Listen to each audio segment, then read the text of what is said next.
नमस्कार दोस्तों, मैं अंकुर उपाध्याय स्वागत करता हूं आप सभी का एक बार फिर से अपनी नई वीडियो में। दोस्तों यहाँ पे आप सभी के साथ दो स्टॉक्स को डिस्कस करना चाहूंगा। एक मोमेंटम में चल रहा है और एक बहुत ही अट्रैक्टिव लेवल्स पे खड़ा है। ऐसा लग रहा है कि ये मतलब हमें बहुत सस्ता मिल रहा है या फिर ऐसा लग रहा है कि बहुत अच्छी कंपनी बहुत अच्छे भाव पे मिल रही है। मैं आपको बताना चाहता हूं, जब आप निवेश करने जाते हो तो ऐसा नहीं होता है कि आपने आज पैसा आपके पास है आज ही आप निवेश कर दोगे। आपको इंतज़ार करना पड़ता है निवेश के लिए, अच्छी चीज़ के लिए समय लगता है। अब एक ऐसा ही शेयर है दोस्तों, सिप्ला। नाम में ही अपने आप में फाइनेंशियल फंडामेंटल्स छिपे हुए हैं। सिप्ला मेरे को ज़्यादा कुछ बताने की कहने की ज़रूरत है नहीं कि कंपनी ट्रस्ट वर्दी है, बहुत अच्छी है, ये सब बोलने की ज़रूरत नहीं है, लेकिन मैं फिर भी बताना चाहूँगा। निफ्टी का हिस्सा है, बहुत ही कमाल की कंपनी है और फार्मा क्षेत्र की एक बड़ी कंपनी है। 1,21,000 करोड़ का मार्केट कैप है, 1,500 रुपये का भाव है शेयर का। 1,673 का इसका 52 वीक हाई है और 1,310 का इसका 52 वीक लो है। अब क्यों मेरे को पसंद आ रहा है इस भाव पे ये शेयर, क्यों आपको इसे स्टडी करना चाहिए? पहला रीजन, वैल्यूएशंस। कंपनी अपने 5 साल के लोएस्ट पीई पे खड़ी है। जब किसी कंपनी के वैल्यूएशंस घट जाते हैं या कम हो जाते हैं तो हमारे दिमाग में एक थॉट आता है कहीं ग्रोथ तो खराब नहीं हुई है। अगर ग्रोथ खराब हुई है तो फिर पीई भी कंपनी को कम ही मिलता है, राइट। अब मैं इस कंपनी के आपको तो पहले अर्निंग्स बताना चाहूंगा। कंपनी ने रिसेंटली 5350 करोड़ का मुनाफा पोस्ट करा था और 7,500 करोड़ से ज्यादा का रेवेन्यू पोस्ट करा था। अगर कुछ कम हुआ है कंपनी का तो मार्जिन हैं, वो भी कुछ खास कम नहीं हुए हैं। जो हाईएस्ट मार्जिन कंपनी क्लॉक कर रही है वो है 28% के, और जो अभी रिसेंट क्वार्टर में पोस्ट करें वो 25% है। नॉर्मली कंपनी 20, 21, 24 इस तरीके के परसेंट के मार्जिन पोस्ट करती है।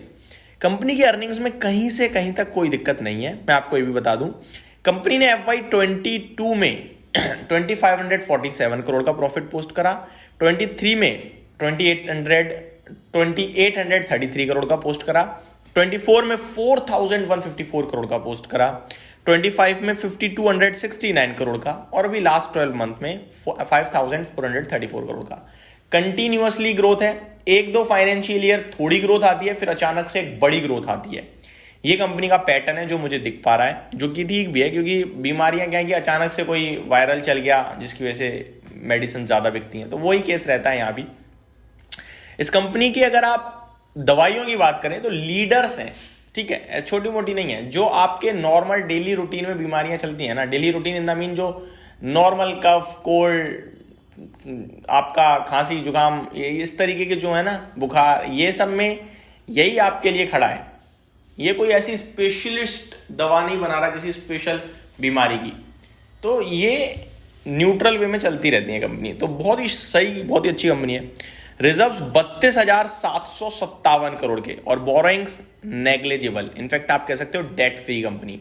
केवल 467 करोड़ की डेट है कंपनी पे, तो डेट फ्री आप कह सकते हो। कंपनी के रिजर्व्स लगातार बढ़ रहे हैं। कंपनी की शेयर होल्डिंग पैटर्न में FIIs, DIIs और प्रमोटर ऑलमोस्ट 29, 24 और 29.98% स्टेक ओन करते हैं। पब्लिक कैटेगरी के पास है मात्र 15.99 यानी 16% का स्टेक। नंबर ऑफ इन्वेस्टर्स जो कंपनी के शेयर होल्डर्स हैं वो है करीब 5,34,587, जो स्क्रीनर पे फिगर दिया हुआ है उसके अकॉर्डिंग। तो ये हर एक पैमाने पे आपको ठीक लग रही होगी। अब मैं वापस से पीई पे आता हूं। अभी करंट पीई इस कंपनी का है 22 का, और मीडियन पीई इस कंपनी का लास्ट 5 ईयर्स का है 28 का। पीयर कंपैरिजन करूं मैं तो इंडस्ट्री का पीई है 30 का।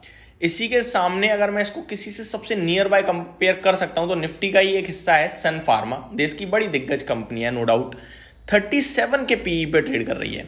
डीवीज लैब 68 के पीई पे ट्रेड कर रही है।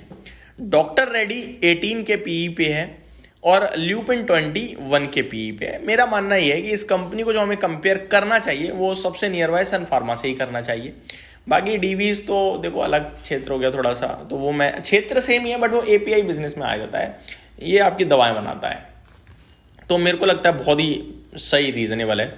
अब अगर मैं इसके खुद के पीयर्स की बात करूं तो नॉर्मल केसेस में ये स्टॉक आपका 28-30 के पीई पे ट्रेड करता है, तो वैल्यूएशन टर्म्स में बहुत सस्ता है भाई साहब। अब मैं अगर इसकी अर्निंग्स के हिसाब से इसको नॉर्मल पीई दे दूं तो आपके लिए मैं एक बार कैलकुलेशन करना चाहूंगा। करंटली हम 2 साल का व्यू रख के चलते हैं, ठीक है यार, इन्वेस्टमेंट कर रहे हो तो कम से कम 24 महीने का व्यू तो बनाना ही पड़ेगा ना। और जब 24 महीने का व्यू बनाते हैं तो 5-10% नीचे आने पर डरते नहीं है, ये भी याद रखिएगा।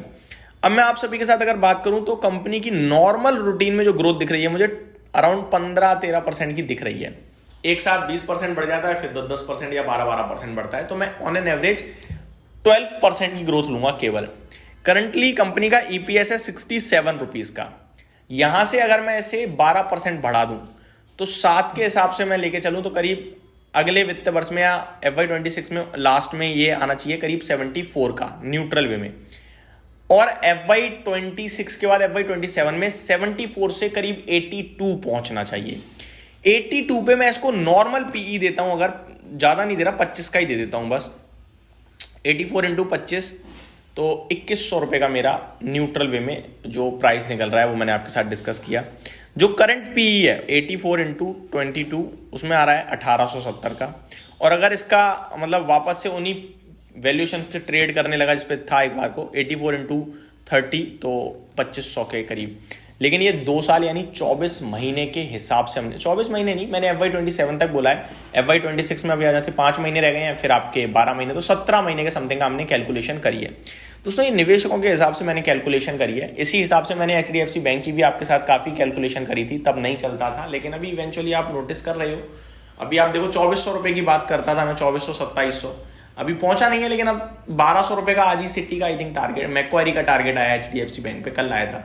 तो वो कैलकुलेशन आपकी इवेंचुअली काम करती है जब हम अर्निंग्स को दिमाग में रखते हैं। तो डेली बेसिस पे डे टू डे बेसिस पे जो प्राइस मूव करता है उसमें हम और आप कुछ कर ही नहीं सकते हैं।